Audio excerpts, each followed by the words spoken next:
63 parques nacionais. Esse é o número de parques nacionais lá nos Estados Unidos. E tem dois malucos que estão visitando todos os parques nacionais lá. É um rapaz que tem uns 40 anos com a sua avó, que tem 92 anos. O Brasil tem 74. A gente tem, então, 11 parques a mais do que os Estados Unidos. Não que o número importe. Mas também tem dois malucos fazendo uma expedição por aqui. A gente está fazendo de forma ininterrupta. Eu sou o Denis, essa é a Letícia, minha esposa. Nós somos o Entre Parques BR. Em junho de 2021, a gente saiu numa expedição ininterrupta pelos parques nacionais brasileiros. Até agora foram 34 e o 34º Parque Nacional é o que a gente vai falar agora, o Parque Nacional de Boa Nova, na Bahia. E para mim o que teve de mais incrível desse parque foi a transição. A transição não entre estados, a transição não entre o mar e a montanha, a transição entre biomas. Bom, a gente está aqui nas portas da Caatinga. Esse parque é incrível por conta dessa transição da Mata Atlântica para Caatinga, passando pela Mata de Cipó, que só sobrou aqui, né? E aqui é a Caatinga, e Caatinga quer dizer mata ou floresta branca. E é isso, né, que a gente está vendo. A gente está numa época em que ela está mais seca, né? Isso aqui, se chover por algumas semanas, fica tudo verdinho de novo. Mas você tem um rio, um ribeirão, né, que eles chamam, passando aqui, que vai marcando uma faixa verde, né?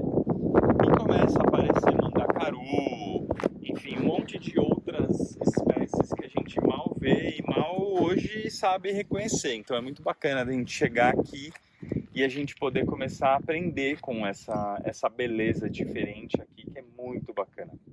Eu nunca tinha parado para pensar como é que acontecia uma transição entre biomas. Eu sabia que o Brasil tem 7 biomas no total, sendo que a Caatinga é o único bioma exclusivamente brasileiro e é um dos biomas que tem nesse parque. Ele está fazendo a transição entre a Mata Atlântica e a Caatinga. E aí quando você pensa, nossa, mas são dois biomas tão diferentes entre si, né? Como é que eles podem conviver? Qual que deve ser a faixa de... A divisa, né? A divisa, exato.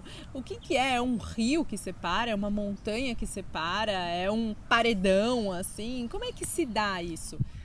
A gente chegou aqui no Parque Nacional de Boa Nova e é muito louco isso, porque a gente amanheceu numas cachoeiras ali na Mata Atlântica.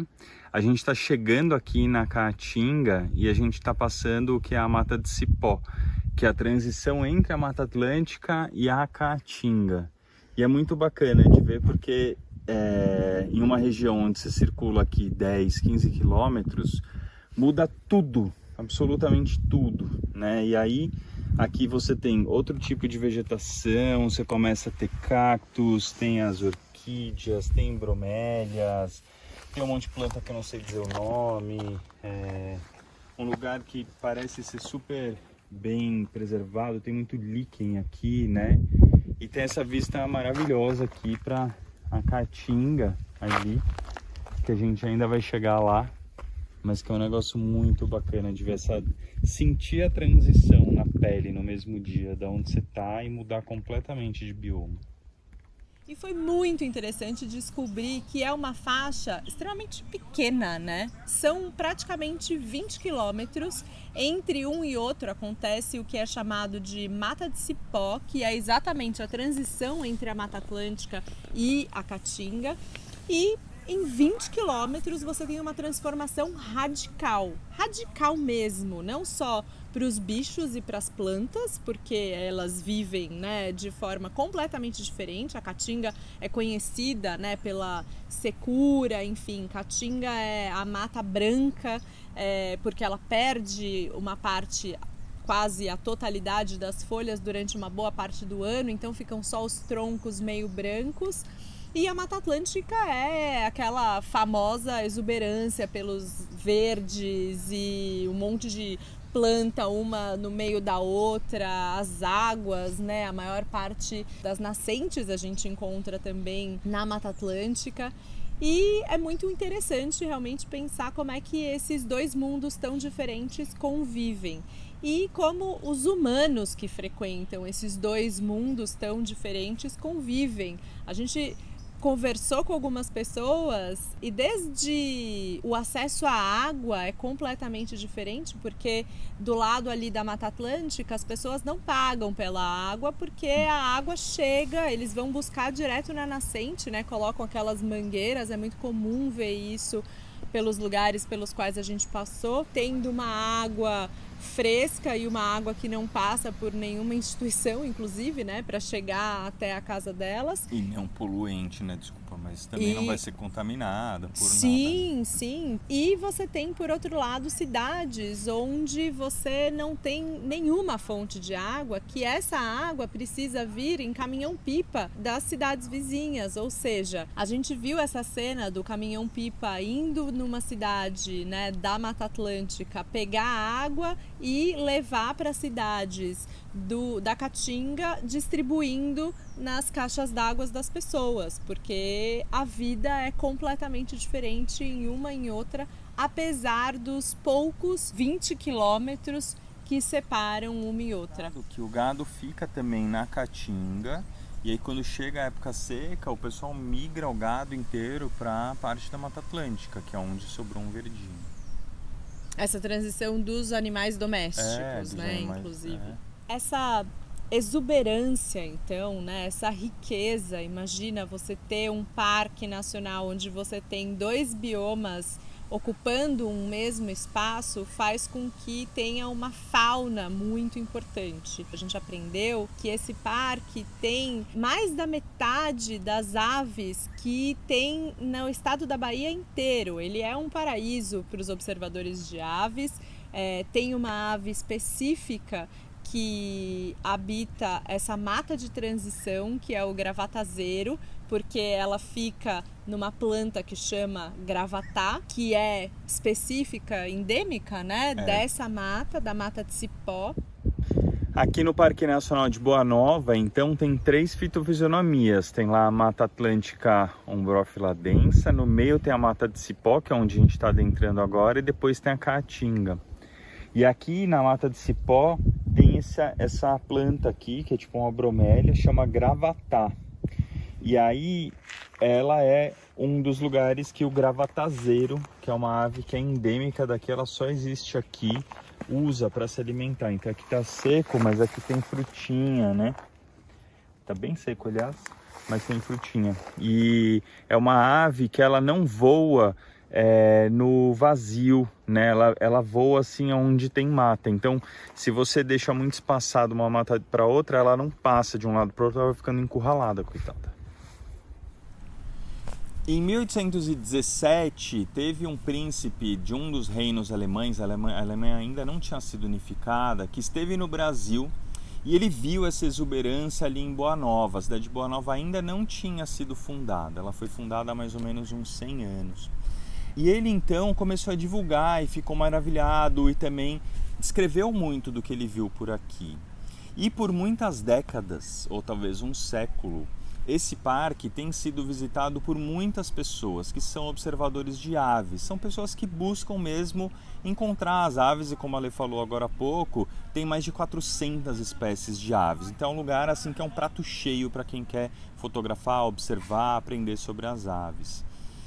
Junto disso, aconteceu uma lenda. Tinha um fazendeiro que ele acabou falecendo e que ele trabalhava numa mina de ouro. E quando ele faleceu, o filho dele estava preso.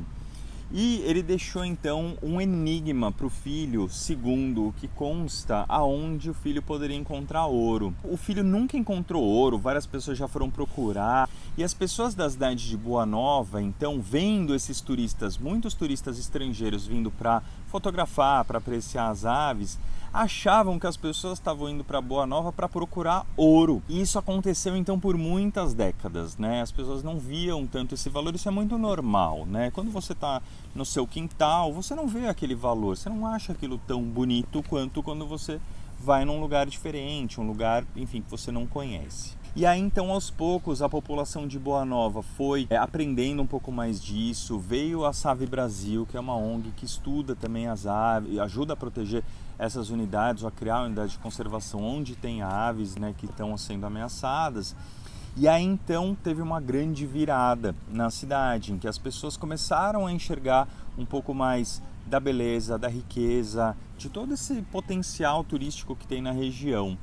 E hoje, então, o Parque Nacional de Boa Nova ele é conhecido tanto pelos observadores de aves, que vão, então, na Mata Atlântica, na Caatinga, né? Porque ali, então, prateia, porque tem muita coisa para ver, é muito diferente uma coisa da outra, na Mata de Cipó.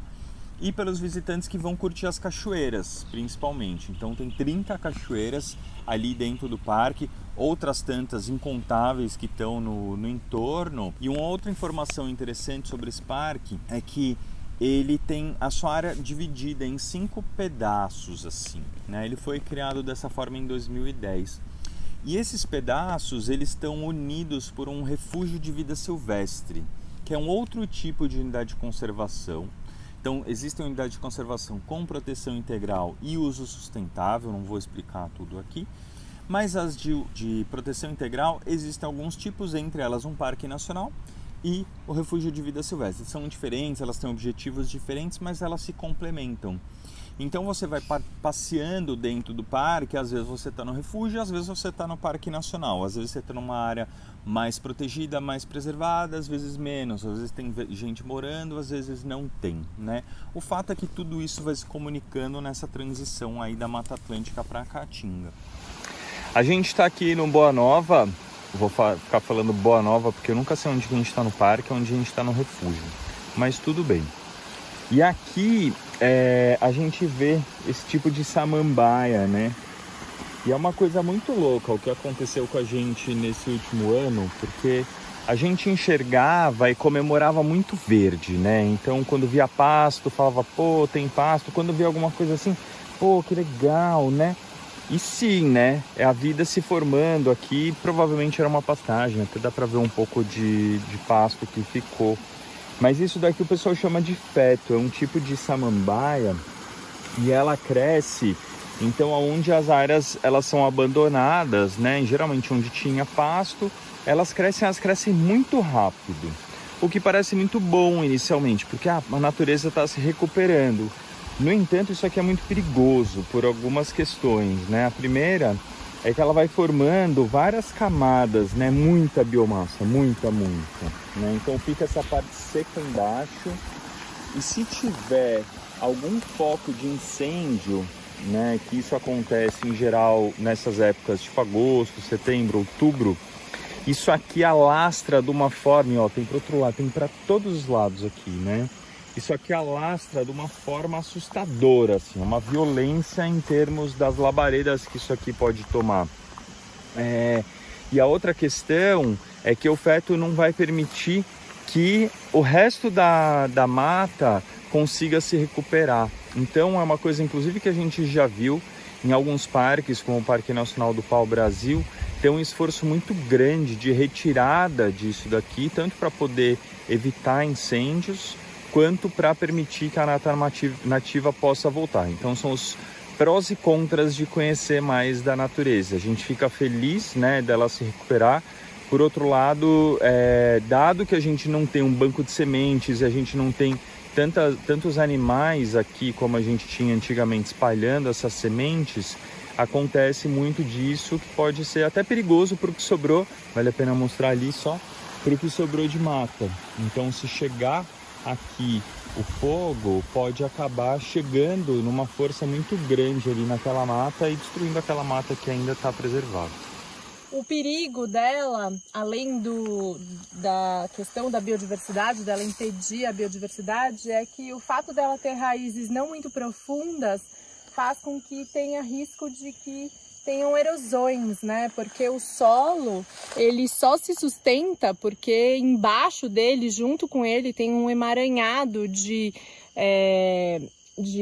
raízes e micro-organismos e fica aquela grande teia mesmo, entrelaçando e segurando a terra. Quando a gente não tem isso, quando a gente tira a vegetação, que é o que acontece, ou quando a gente substitui, a gente não, né? Mas naturalmente a gente beneficia que uma única espécie se aproprie de uma área, a gente perde essa riqueza e a gente perde essa trama, que é na verdade o que sustenta o solo. Então tá aqui mais um perigo dessa presença única dessa samambaia, apesar de lá atrás, como o Dê falou, a gente olhar para essa parede verde aqui e enxergar só beleza, né? Enxergar esse padrão único aqui de plantas assim, bonitinhas, arrumadinhas, né? Mas por trás disso tem algo bastante sério. Bom, então já deu para ver que é um parque com muitas possibilidades, né? Eu diria que o acesso é tranquilo, de maneira geral. Coitado do Marcos, ele é brigadista e hoje ele tá no dia de folga. Aí ele veio aqui trazer a gente num lugar onde pouca gente passa e ó no que ele tá, no que a gente meteu ele, coitado. Tá abrindo os caminhos aqui, porque passa bem pouca gente por aqui. Você consegue chegar nos principais pontos, sejam nas cachoeiras ou seja nas estradas e nos mirantes onde você consegue avistar essa caatinga. Você tem então longos trechos, né, de carro a serem percorridos e que esses trechos possibilitam que você vá observando essa transformação acontecer.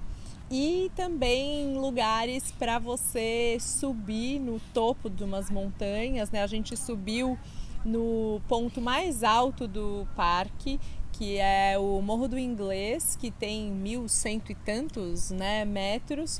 E é realmente uma vista muito linda, porque além de toda essa transição, Boa Nova está rodeada por uma cadeia muito grande de montanhas. Então você dá a volta, né, 360 e você observa todas essas montanhas que mostram esse lugar tão singular. Quer dar um depoimento?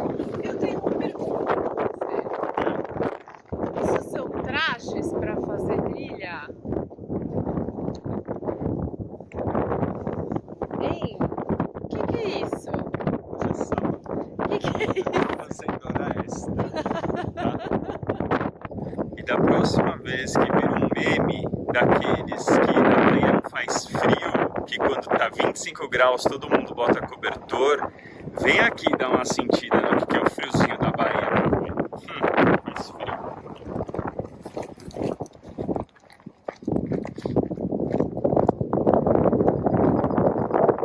A gente visitou algumas cachoeiras. Como o Dê falou, é muito difícil às vezes você saber o que é parque e o que é refúgio de vida silvestre, o que está em um e o que está no outro. Eles foram concebidos para estarem juntos também, né? É essa transição que acontece não só entre os biomas, mas também entre as unidades de conservação. E a gente pôde ir em alguns rios, né, diferentes, os rios do Caldeirão do Rio do Chumbo, que é uma cachoeira com algumas quedas, tem uma bastante conhecida na região, que é a mais alta, a 7 de setembro. Você lembra da altura? Acho que é em torno de 70 metros. 70 metros de queda. Bem bonita, né? Na rocha. Uma cachoeira bem exuberante e que tinham as andorinhas. As andorinhas ali rodando e no entorno. A dica que eu dou, pelo menos, desse parque, para você poder sentir a transição, como a Lê falou, né? É muito fácil de chegar nos lugares, então é muito fácil você pegar o carro e ir ponto a ponto, né? E aí você não sente isso, você não sente a mudança de temperatura, a mudança de cheiro, você não ouve os sons, né? Então a dica que eu dou é para o carro antes, né? Ou para em alguns pontos ali e caminha, né? Olha para o lado, o que está acontecendo aqui, né? O que é essa mata de cipó, o que tem nela de Mata Atlântica, o que tem nela de caatinga. E se você não conhece a Mata Atlântica e a Caatinga, você vai poder ter visto a Mata Atlântica e a Caatinga. E aí você vai conseguir falar, bom, entendi, né, como é que faz essa mistureba aqui, entendi como é que de repente pode ter um gravatazeiro que gosta desse lugar, porque aqui tem o Gravatá, entender aonde que ele tá. Para caminhar, então, esse parque tem ali as cachoeiras do Lendino e do Roseno. Elas não estão exatamente dentro da área, elas estão um pouquinho ao lado, mas elas são o ponto mais importante de visitação hoje de cachoeiras, porque é onde vem um rio que tem uma cachoeira assim, daquele tamanho e com um poço enorme para você tomar banho, né? Então, eu já estou aqui banhado de cachoeira depois de uns dias de sol. E olha quem tá lá, embaçando.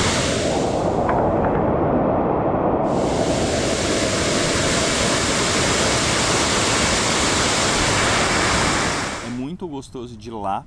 Você caminha por uma plantação de cacau, de jaca, enfim, que pode ser bom ou pode não ser tão bom, né, quanto caminhar numa mata fechada, mas é bacana, porque você vai olhando isso e a gente também vai aprendendo, né, com relação às frutas que a gente vê chegando no nosso chocolate ou que a gente vê chegando no nosso prato, da onde que elas vêm, como é que elas crescem, o que que é maduro, o que que não é maduro, é bacana de ver. E você vai chegando ali e tem realmente uns lugares maravilhosos para visitar, para se refrescar. Então, se tiver muito calor, vai ali para a cachoeira, se tiver não tão calor, vai ali pro lado da Caatinga.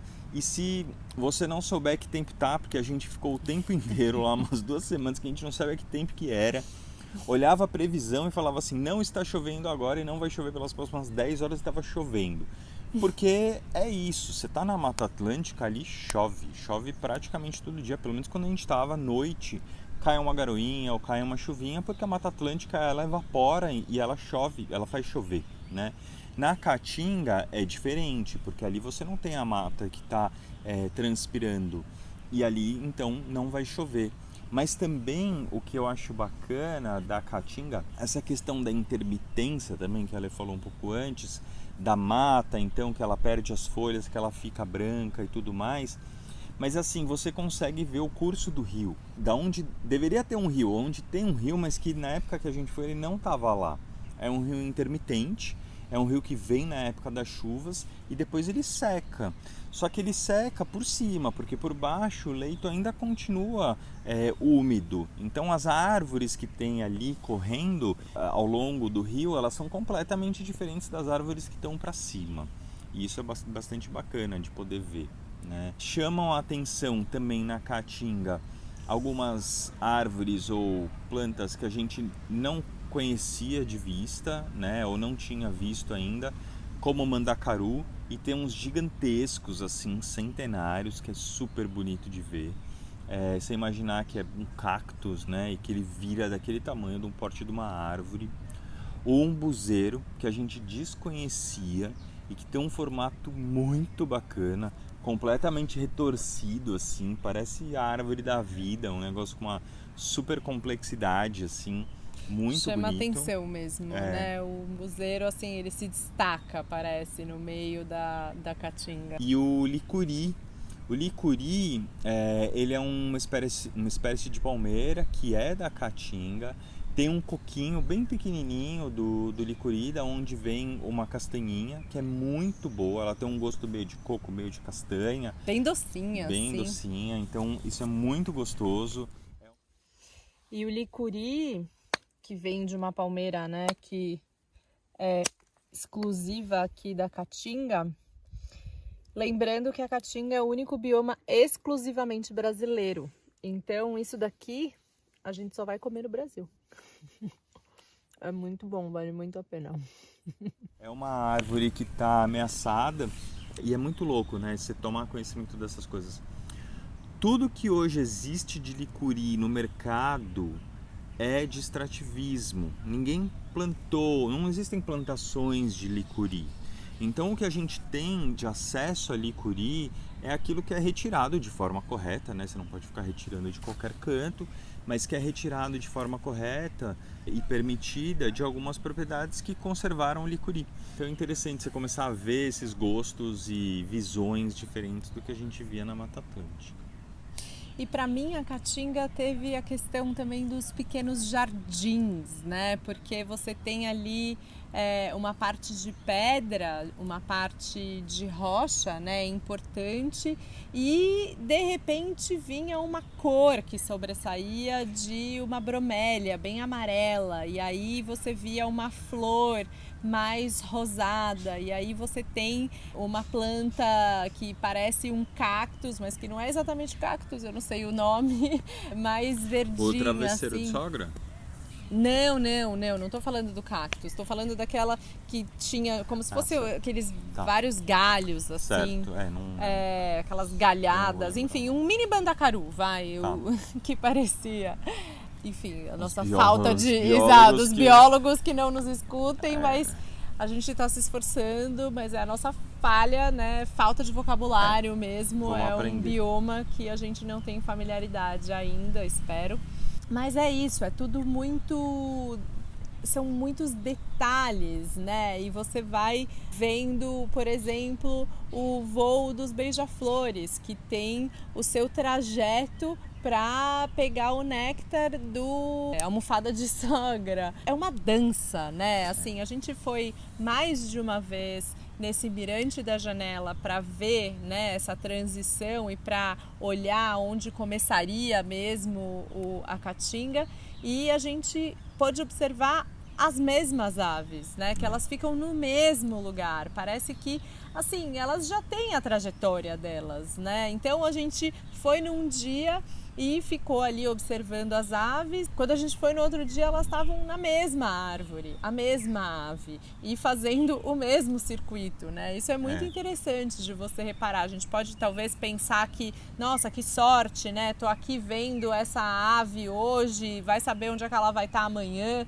Eu não sei se são todas as aves, mas nesse caso, os beija-flores que a gente viu estavam ali no mesmo lugar, no mesmo horário, mesmo bate-local, bate-hora. E uma delícia poder participar dessa dança, né? Dessa rotina dos seres que não são os humanos. Já deu para perceber que a gente ficou bastante encantado, né, com a Caatinga.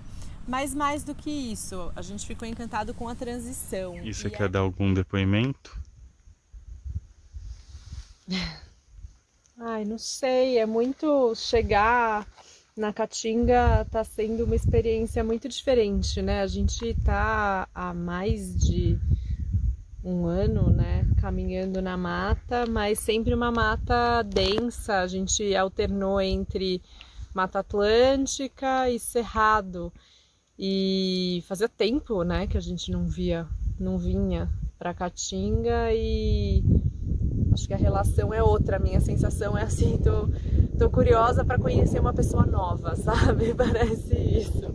Vou conhecer um novo personagem aqui. É muito incrível, muito lindo. Tudo é um jardinzinho. É possível também fazer uma caminhada por entre a Mata Atlântica.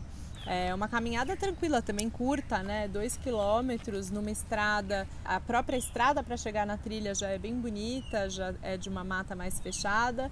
E aí você percorre essa trilha morro acima. Não é que você chega em algum lugar específico. O objetivo é caminhar pela mata mesmo. Não é que você vai chegar numa cachoeira ou que você vai chegar no alto de um morro. Você vai caminhar pela mata. E é uma mata muito bonita, e mais do que isso, é uma mata que trouxe sensações muito diferentes pra gente, porque a gente escutou aves que a gente nunca tinha escutado antes. E olha que a gente caminha no meio do mato, né? Na Mata Atlântica a gente já caminhou tantas vezes. Mas eram aves muito novas, e a gente foi numa hora que estava um tempo mais fechado, estava ameaçando chover, e de repente abriu um sol. E isso também é uma coisa incrível, que quando o sol aparece, os bichos se transformam, o barulho da floresta é completamente outro, né? Assim, vira festa mesmo, sai todo mundo, sai os passarinhos, e aí, porque vão sair os insetos, aí os passarinhos vão comer, aí os bichos ficam todos alvoroçados, e a gente também, né? É uma delícia caminhar vendo o sol entrar por entre as folhas, entre as copas, né, das árvores, da floresta. Então...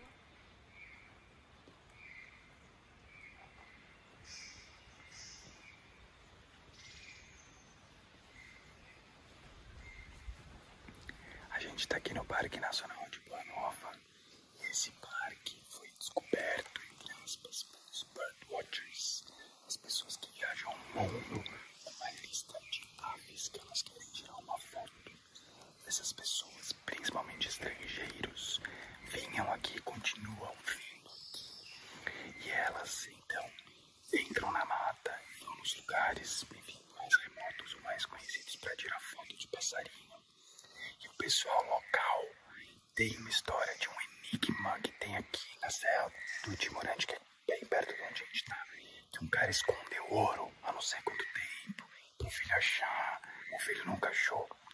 E a galera daqui jurava que esses estrangeiros estavam aqui procurando ouro. Até que uns anos atrás, uns 10, 20 anos atrás, vieram pesquisadores aqui e as pessoas se convenceram de que tem um valor em manter essa mata de pé e ter essas aves aqui, porque traz toda essa galera. Super interessante, porque tem uns sons de pássaros que a gente não manja nada, mas que a gente nunca ouviu. Aqui tem tipo 400 espécies de aves entre a Mata Atlântica e a Caatinga. Você vai andando e à medida que vai saindo o sol, as aves vão ficando mais ativas e você vai ouvindo uns sons que você nunca ouviu. É muito legal.